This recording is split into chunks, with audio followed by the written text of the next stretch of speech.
we got into this 3 years ago to solve a very simple problem. We were trying to automate applications. If you have ever filled out an application for a job, or perhaps for a credit card, renting an apartment, maybe leasing a vehicle, you fill out an application that asks for your name and your address, maybe your social security number, your birth date, how much money you make. These are very long applications and they have very low conversion rates. And we had that problem at our previous business.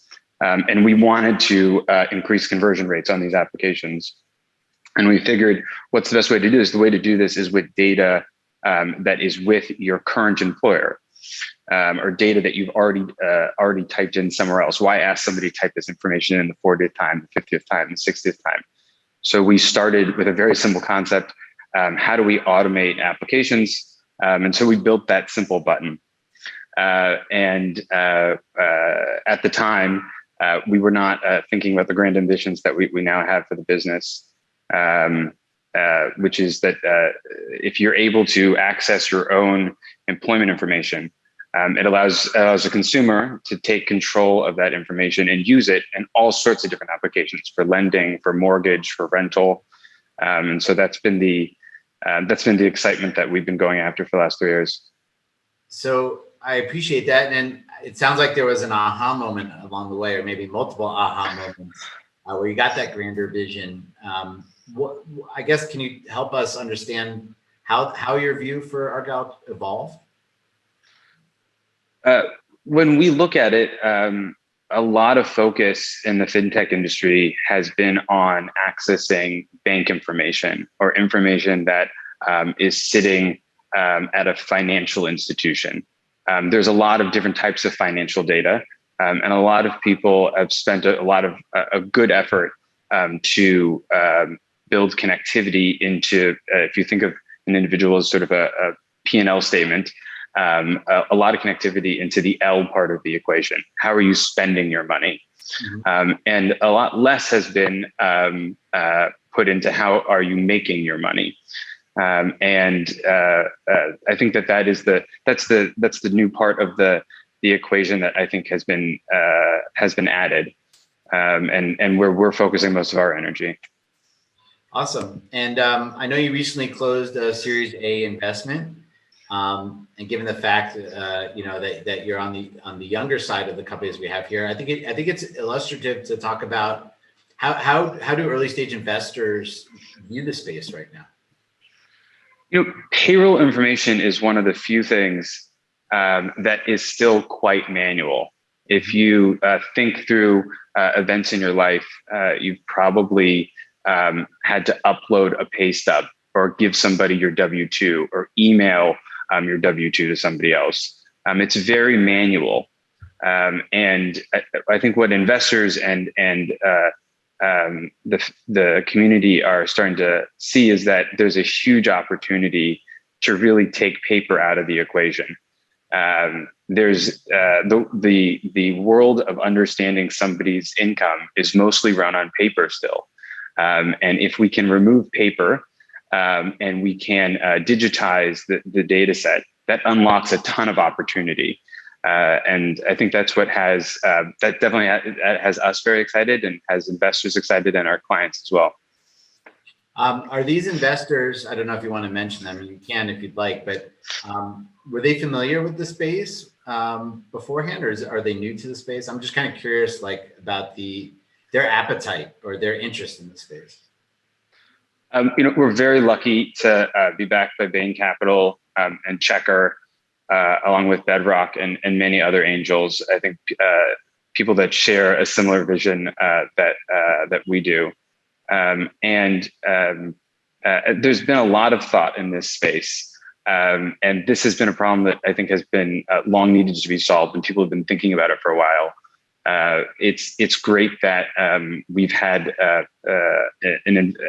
a board and an investment team that's been very encouraging of us to actually go and digitize this huge manual data set. So I'm excited they're along for the ride with us. That's great. And at last year's DataDay, we were really just beginning. I remember I think we only had one session out of 2 days. on unemployment data or on payroll data. And this year, I think at least half of the presenters have mentioned it along the way. And so maybe you can help us understand what's happened in the background, why all of a sudden it's become sort of a front of mind issue. Yeah. Well, frankly, I mean, the best way to make an assessment on an individual is by being able to examine their income and their work. I think that work is a really important part of somebody's life, and it's one of the best ways to evaluate somebody. And to date, people have had a very difficult time accessing that information, and so people have talked about it less. But when you open up the pipes to where employment data is stored, that is the preferred approach to making an assessment on an individual, particularly if you can do it yourself without a credit bureau or without somebody in the middle.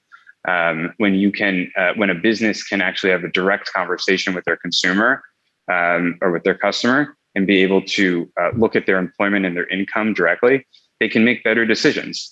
And they can open up more financial opportunities to more individuals. And I think that's the reason why more people are talking about it, and I'm glad that they are. Plays right into your plans, right? I'm here to help. I'm here to help. Wonderful. I guess I want to take a different perspective on work and payroll data. Like, how is the changing nature of work impacting our ability to access different financial services? Yeah, this is a thesis that I think I've been traveling on for quite some time throughout my career, actually, which is that, I sit at a desk most days, but that is on the way out. Most people no longer do that. The majority of Americans are shifting to not being at a desk and having multiple jobs.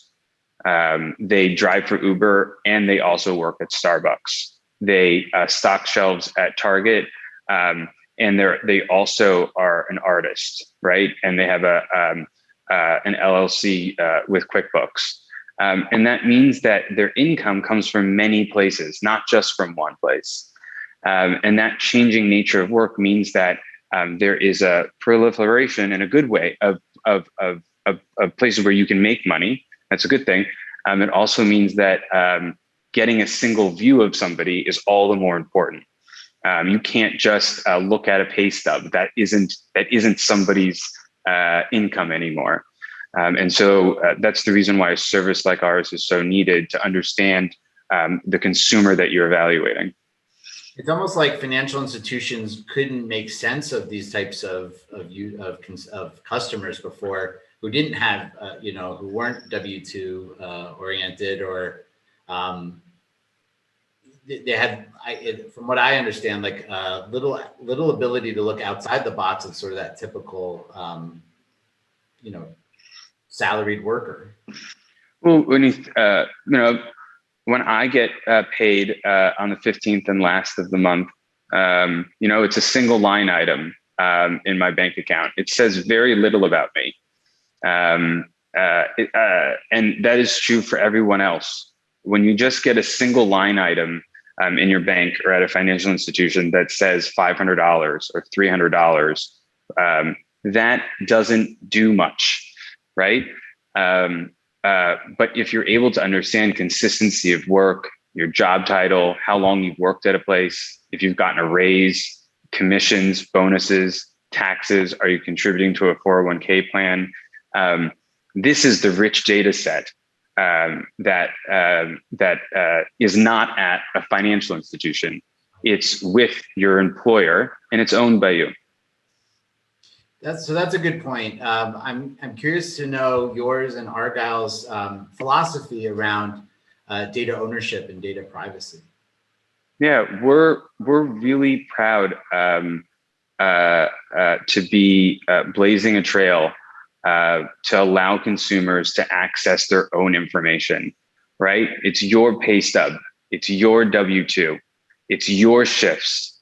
It's your work.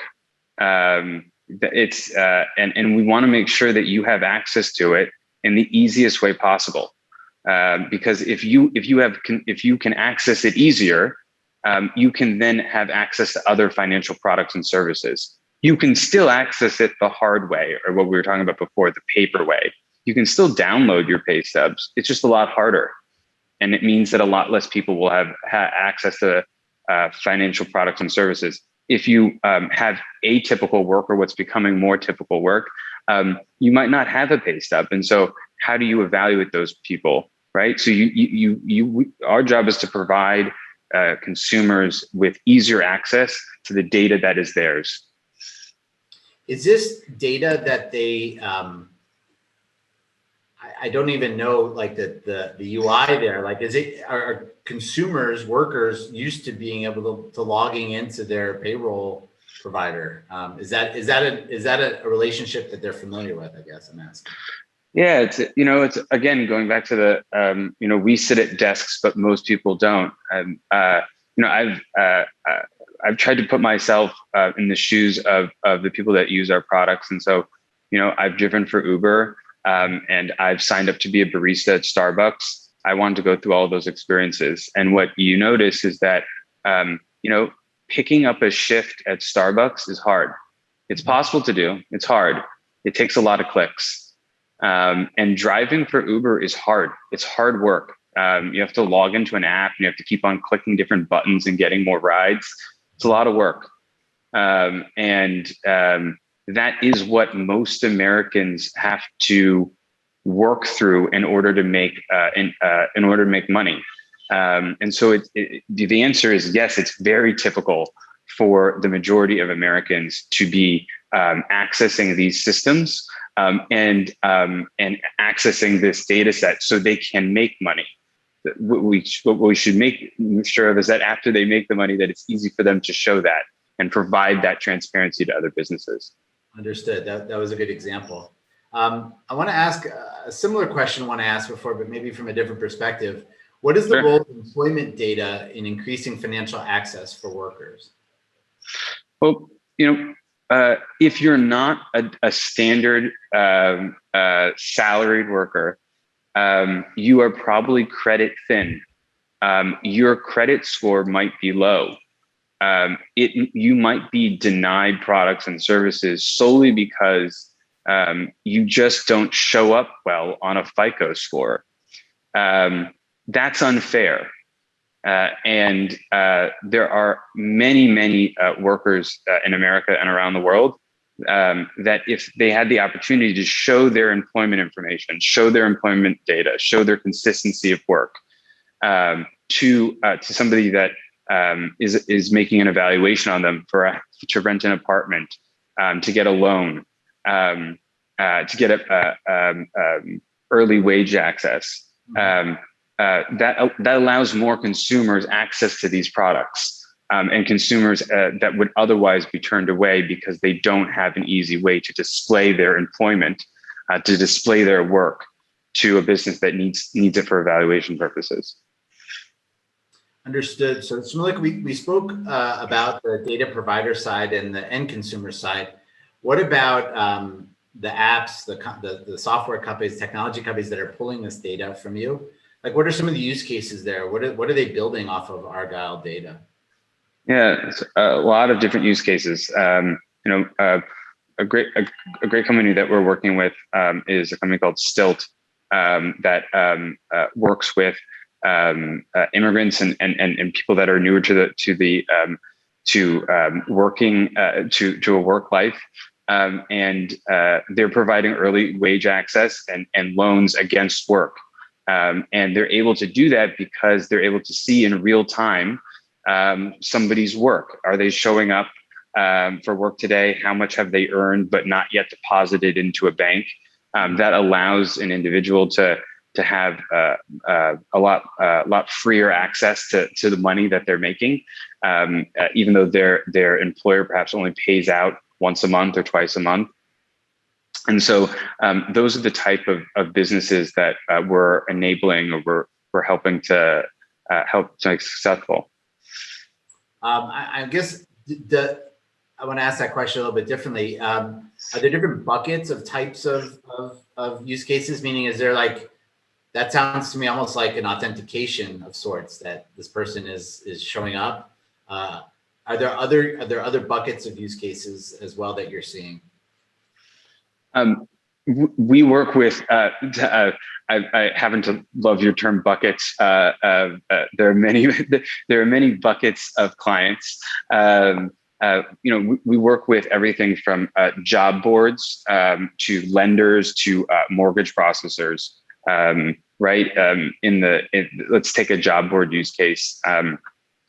If you're applying for a job, it's a lot easier to verify your work history and your resume if you can just pull that in from your previous employers, right? If you're applying for a mortgage, it's a lot easier to do that if you can just connect to your current employer, and we can stream to that mortgage processor all the relevant payroll information. And so I think you're right. At the center of it is access to your employment data, your own employment data, and from that access breeds so many wonderful possibilities.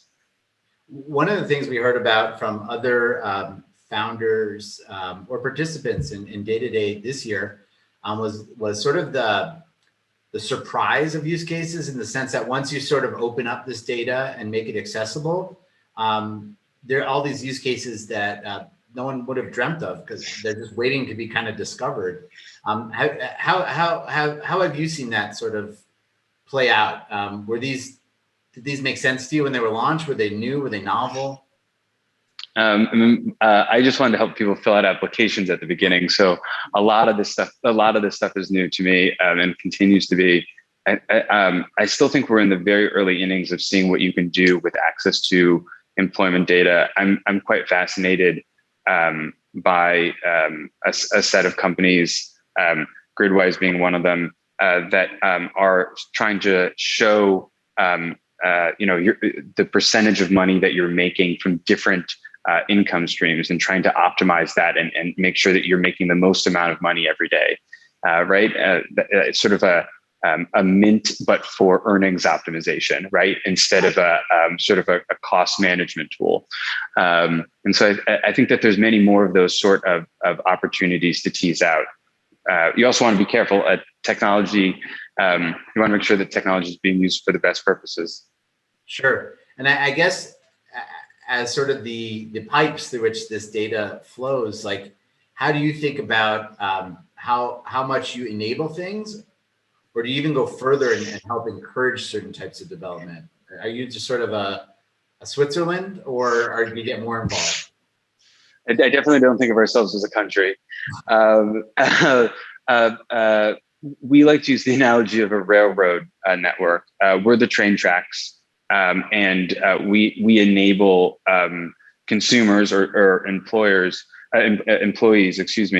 to move their information on our tracks. And I think that we start and stop with the train tracks. That's our job. I don't want to I think it's important for Argyle to remain neutral and not be producing products or services from those train tracks. That makes sense. Yeah, I see, and I get that, but does that exclude or include sort of value-added services on top of the data, like, I mean, one of the things that we're really proud of that we're doing is there's no standards around employment data, right? Everybody stores their employment data differently, and so there's a mass normalization effort that needs to happen in the industry, and we're one of we're one of many people that needs to participate in this. But there should be a standard way to transfer employment information, and that means organizing employment information in a structured way. And we're really proud of the work that we've done on that so far, because regardless of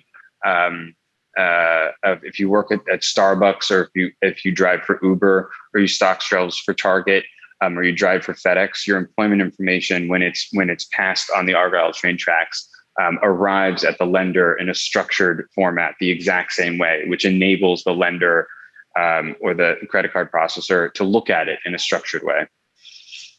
That makes sense. And following our talk now, we're going to have the FDX panel. I'm wondering if there's a certain industry-wide standardization move for employment data as well. I know you're doing stuff internally to do that, but is there sort of a cross-company or industry-wide attempt as well?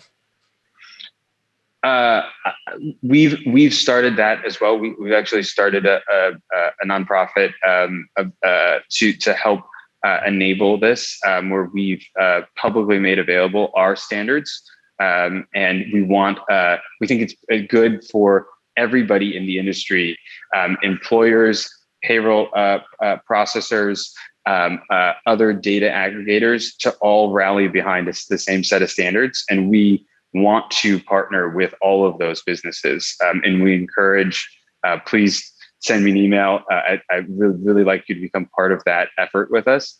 I think that this takes a village, and we definitely want to we definitely want to encourage standardization. We think we have a good standard, but we want other people to participate and build on top of it. Awesome, that makes a lot of sense. And I guess in the remaining time that we have, Shmulik, I'd like to hear sort of like, what your plans are looking ahead going forward. You closed this round when? The investment round? Late last year. Late last year. And so like what does your pipeline look like? What are your goals for the rest of the year?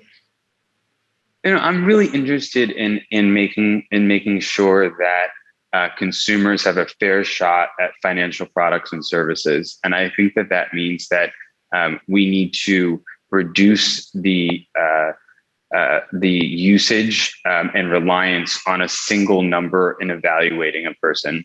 And so our plans for the future are to make sure that businesses have access to the actual data set of a person's income, instead of relying on some number like a 600. That number doesn't mean much to most people. And I think that our plans for the future are to make sure that we can have fairer evaluations of individuals, and reduce the reliance on somebody else providing a score to a business. So is that, I guess, how does that manifest itself? Does that mean, increasing more nodes, into providers of this data? Can you be a little more specific about how you do that? Is that just expanding what you're doing now and doing it better and bigger? It's definitely about increasing coverage, right? So we want to make sure that every American, everybody that works, can transfer their employment data on our rails. We're not done with that project yet. That's an important project.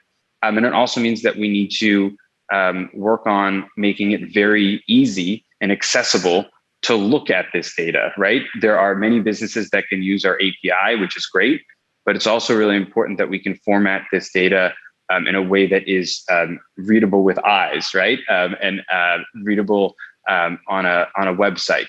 And so we want to make sure that every business that runs credit decisioning can have access to actual income information through Argyle's train tracks or through Argyle's pipes.